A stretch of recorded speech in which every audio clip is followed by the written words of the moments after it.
এই প্রবাসে নতুন যারা আসছেন তারা সহজে হাল ছাড়বেন।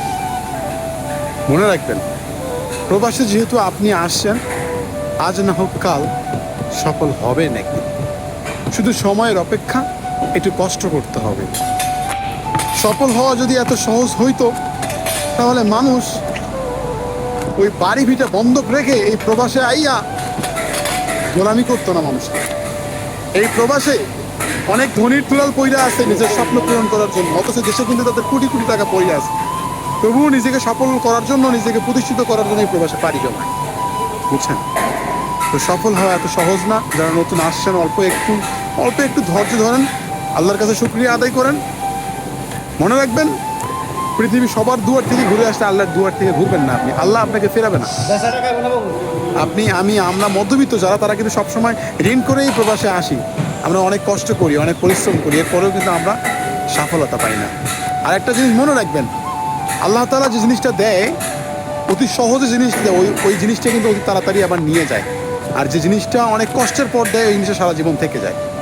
তো জীবনে প্রতিষ্ঠিত হতে গেলে কর্মজীবনে একটু সময় লাগবে, তাই হাল ছাড়বেন না ভাই। এই প্রবাসে আপনি যে পরিস্থিতিতে আছেন, আপনি যে পজিশনে আছেন, তার থেকে অন্যের দিকে তাকান, তারাও কিন্তু আপনার থেকে ভালো নেই। আসলে এভাবেই আমরা কেউ কারো জায়গা থেকে ভালো নেই। সবাই সবার জায়গা থেকে একটু না একটু সমস্যা আছেই, কোনো না কোনো প্রবলেম আছেই। তো জীবনে চলতে গেলে, হাঁটতে গেলে, সমাজে থাকতে গেলে প্রবলেম থাকবে রে ভাই।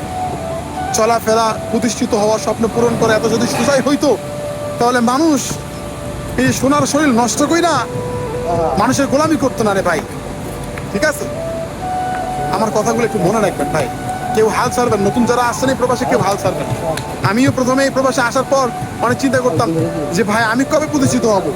অনেক মানুষরা এত টাকা ইনকাম করে, এত টাকা স্যালারি পায়, এত অল্প দিনের মধ্যে আমি 1000 টাকা স্যালারিতে কবে কি করবো। আল্লাহর রহমত যদি থাকে যে 10 টাকা দিয়ে কিছু করতে পারবেন, আপনি 2 টাকা দিয়ে কিছু করতে পারবেন। সময় লাগবে ভাই, মনে ধৈর্য লাগবে, আল্লাহ তাআলার প্রতি বিশ্বাস রাখতে হবে, কখনো নিরাশ হবেন না। মনে রাখবেন, সবার রাস্তা যদি বন্ধ থাকে তাহলে আল্লাহ তাআলার রাস্তা বন্ধ নাই, উনি আপনার জন্য যে কোনো রাস্তা একটা বের করেই দিবেন। বুঝছেন? তাই যারা নতুন প্রবাসে